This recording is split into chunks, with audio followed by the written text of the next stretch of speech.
All right, we'll go ahead and get started with our winning team press conference for the Lucas Oil 200 NASCAR Camping World Truck Series event here at Dover International Speedway.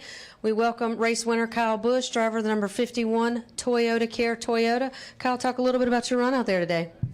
Yeah, well, it was really good for us. You know, we had a good truck from unloading. We made some changes to it in practice, and it certainly helped us, and that got us a little bit closer to the field that I typically have here for the race. But you know, today was a whole nother animal. For sure, the racetrack went a lot looser than we expected it to go. We made a lot of adjustments to it throughout the race. And, you know, dirty air was certainly something that was a contest, I think, for everybody. But we're all trying to fight for the front and fight for the bottom. And then there late in the going, I felt like I found something a little bit by running up the racetrack a little. So that was a positive where I didn't have to just follow in behind the 88, and I could actually you know, look around his outside and see if I couldn't make a move late in the going. So I'm glad I found that. But all in all, you know, really strong effort by these guys here, Rudy and Ren and everybody that works at Kyle Busch Motorsports that puts on, you know, a lot of hours and does a lot of great things for our company. And was proud of the kids running up front there for a while too. Wish that they could have ended up a little better, but you know, there's something to be said for Darrell, the way he ran today, and of course Joey as well too, for what he had to come from by starting further in the back. Also joining Kyle is Ryan Rudy Fugel, crew chief for the number 51 Toyota Care Toyota. Second victory of 2013, third victory here at Dover. Talk a little bit about the success you've had with Kyle so far. Yeah, lucky for me. I mean, we have a lot of really good notes, so it helped us start off with a and know where to go and adjust during practice. Really set the tone for us to get us out there where we needed to be, and it just worked out right. Rick, obviously general manager for this team. This is Kyle's 32nd victory in 108 NASCAR Camping World Truck Series races. Just talk a little bit about the success and just being with this kind of talent and Kyle and all of the successes you guys have had together.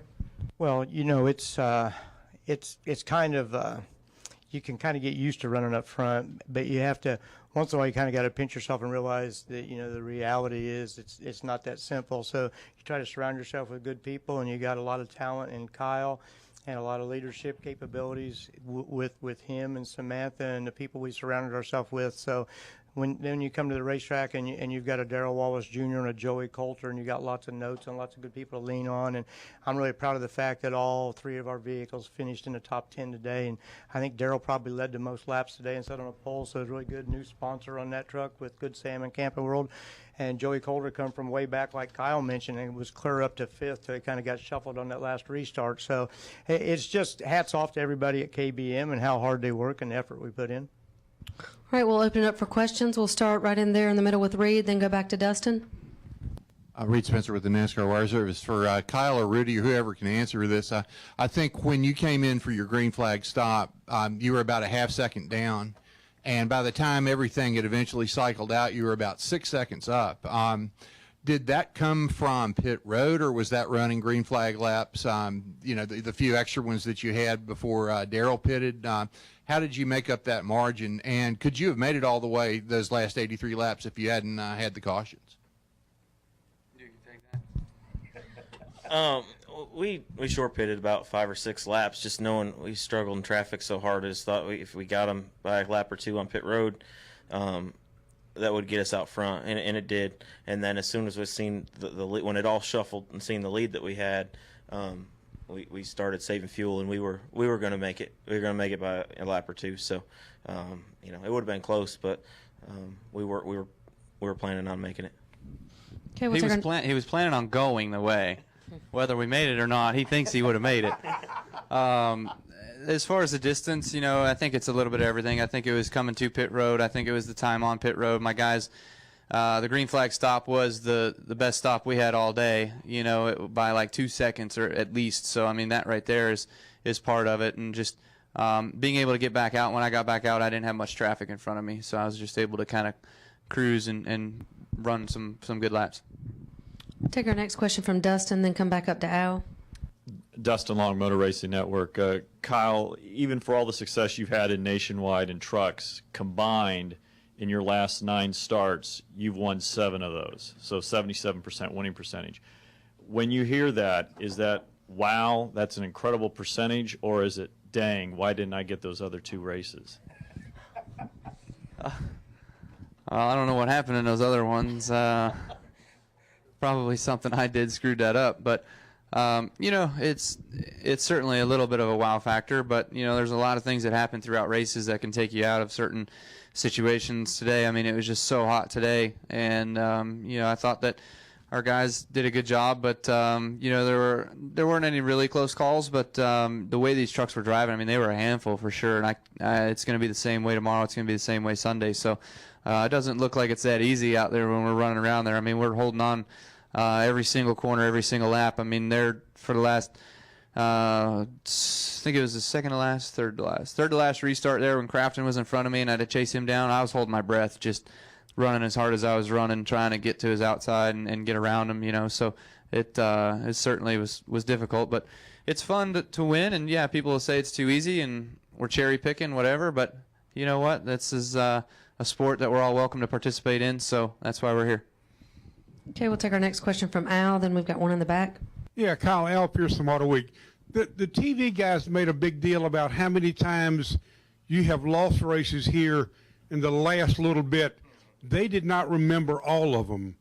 Do you, and can you tell us some of the ones that stand out the most disappointed? Yeah, I mean, I had a hood pin come out while leading with, I don't know, I want to say it was late in the race. I want to say it was like 15 to go or something. I'm like, really? You can't just let me finish 15 laps? It's going to be fine.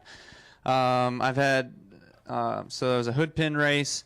There was a blown tire race. Everybody was blowing right front tires. And Johnny Benson and I, were you with Benson then or Hornaday? So, yeah, he blew one. And then the 6 blew one, and then which was Travis Quapple that day. And then Johnny Benson and I were running as slow as we possibly could. Neither one of us wanted to lead the race. And finally I said, okay, I can't run this slow. You're going way too slow. So I took the lead, and about 15 laps later I blew right front. So let's see, what was another one here? We had we had a fuel pickup issue with the new it was the new fill valve, the new fuel probe. And then I had a fitting break on a transmission here, and it started leaking. We had to come down. And there's one other one. What? That was the blown tire. I had 2 blown tires? Oh, well, imagine that. If something's going to fall out of the sky and hit my car, it's going to hit my car. Oh, wait, that happened.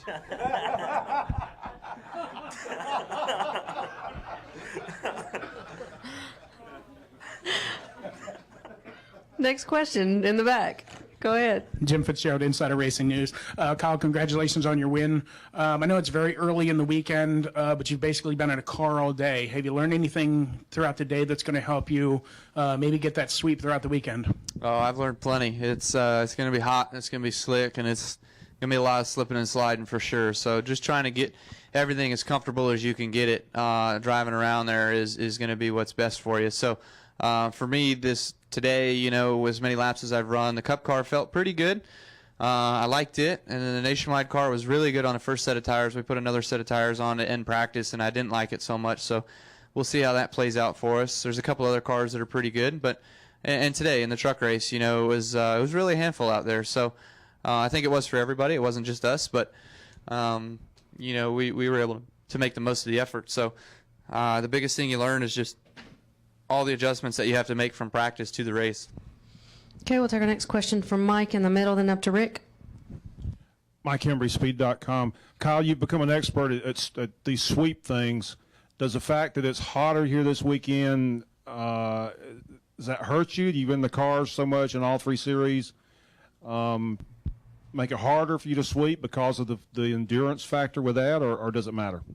It does. I'm a finely trained athletic machine, so I think I got this.